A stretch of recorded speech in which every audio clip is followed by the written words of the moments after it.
कुएं का विवाह। एक बार राजा कृष्णदेव राय और तेनाली राम के बीच किसी बात को लेकर विवाद हो गया।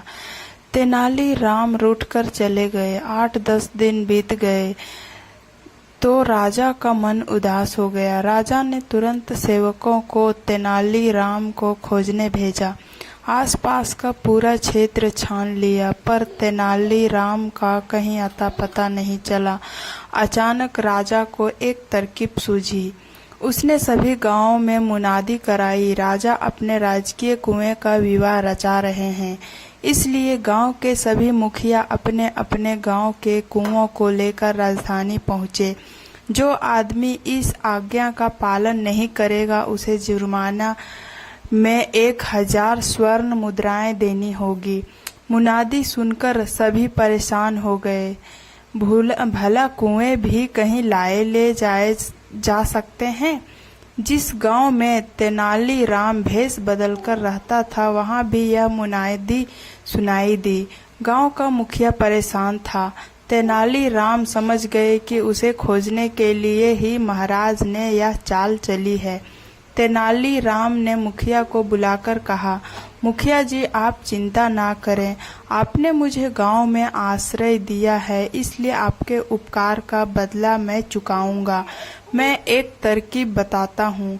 आप आसपास के मुखियाओं को इकट्ठा करके राजधानी की ओर प्रस्थान करें। सलाह के अनुसार सभी राजधानी की ओर चले दिए। तेनाली राम भी उनके साथ थे। राजधानी के बाहर पहुंचकर वे एक जगह पर रुक गए। एक आदमी को मुखिया का संदेश देकर राज दरबार में भेजा। वह आदमी दरबार में पहुंचा और तेनाली राम की राय के अनुसार बोला, महाराज हमारे गांव के कुएं विवाह में शामिल होने के लिए राजधानी के बाहर डेरा डाले हैं। आप मेहरबानी करके राजकीय कुएं को उनकी अगवानी के लिए भेजें ताकि हमारे गांव के कुएं ससम्मान दरबार के सामने हाजिर हो सके। राजा को उनकी बात समझते देर नहीं लगी कि ये तेनाली राम का तरकीब है। राजा ने पूछा, सच सच बताओ कि तुम्हें यह अक्ल किसने दी है?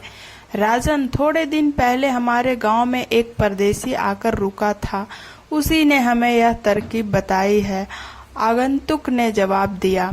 सारी बात सुनकर राजा स्वयं रथ पर बैठकर राजधानी से बाहर आए और ससम्मान तेनाली राम को दरबार में वापस लाए और गांव वालों को भी पुरस्कार देकर विदा कर दिया गया।